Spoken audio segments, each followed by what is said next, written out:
Dito po ang papuntang store. Dito po kami dati madalas nagpa-party. Pero ngayon wala po kasi sobrang init. Baka sobrang init. Minsan dyan po kami nagpa-party minsan. Ang dami pong dates dito. Ayan po, lalo na po doon sa may garden doon. Ayan. Dito po.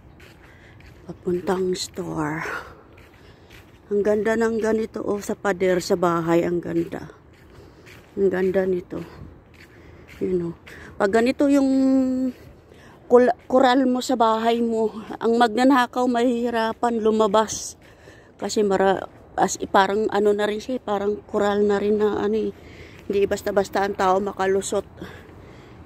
Pag may magnanakaw, hindi basta-basta makalusot kasi ayan Yan, ang ganda.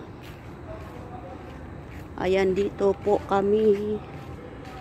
Dito po yung store namin. Dito po ako kukuha ng order.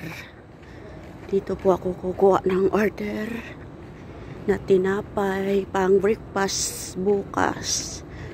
Parang sarado na po kasi iwan. Ba't ang aga nila? Ayan, ang aga nila nagsarado. Wala na naman kami tinapay. Ayan. Ang aga nila nagsarado. Wala na naman kami tinapay. Sarado nga. Hindi makakuha ng tinapay. Ayan po. Dito na naman po ako lulusot papunta dun sa amin. Ayan. Wala rin po office. Sarado na rin po ang office. Ano ba yan? Wala na rin tao. Ang aga-aga. Uwi na nga lang po ako. Bye.